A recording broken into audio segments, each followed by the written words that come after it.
3 ஆண்டுகளாக பிரதமரை சந்திக்காத முதலமைச்சர் தற்போது தனக்கு பிரச்சினை வந்ததும் சந்தித்து பேசியுள்ளார் என்று எதிர்க்கட்சித் தலைவர் எடப்பாடி பழனிசாமி விமர்சித்துள்ளார். முன்னாள் அமைச்சர் உடுமலை ராதாகிருஷ்ணனின் இல்ல விழாவில் பங்கேற்பதற்காக கோவை சென்றிருந்த எடப்பாடி பழனிசாமி விமான நிலையத்தில் செய்தியாளர்களை சந்தித்தார்.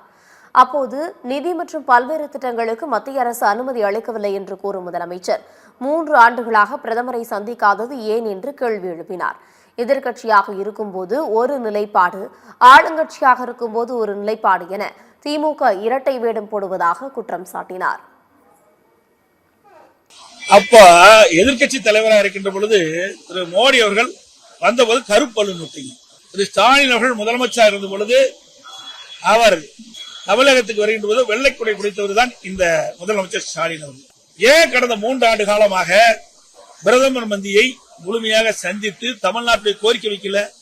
கடந்த 3 ஆண்டு காலமாக நிதி ஆயோக் கூட்டம் நடைபெற்றுக் கொண்டிருக்கிறது. அந்த கூட்டத்தில் ஏன் கலந்து கொள்ளவில்லை? ஏன் தமிழ்நாட்டுடைய நிதியை பெறுவதற்கு பாரத பிரதமரை சந்திக்கவில்லை? இப்பொழுது அவசியம் என்ன வந்தது? பிரச்சனை வந்துவிட்டது. அந்த பிரச்சனையை சரி செய்ய வேண்டும். அதற்காக பாரத பிரதமரை அரக்கோணத்தில் பெண்ணுக்கு நடைபெற்ற பாலியல் வன்கொடுமை சம்பவம் குறித்து பேசிய எடப்பாடி பழனிசாமி எஃப்ஐஆர் பதிவு செய்யப்பட்டதில் காலதாமதம் ஏற்பட்டது தவறு என்றும் கூறினார். திமுக ஆட்சியில் பெண்கள் மற்றும் சிறுமிகளுக்கு பாதுகாப்பு இல்லை எனவும் தமிழகத்தில் சட்டம் ஒழுங்கு சந்தை சிரிப்பதாகவும் தெரிவித்தார். அரக்கோணத்திலே ஒரு பெண்ணுக்கு ஏற்பட்ட அவலநிலை, அந்த பெண் காவல் நிலையத்திலே புகார் கொடுக்கின்றார்.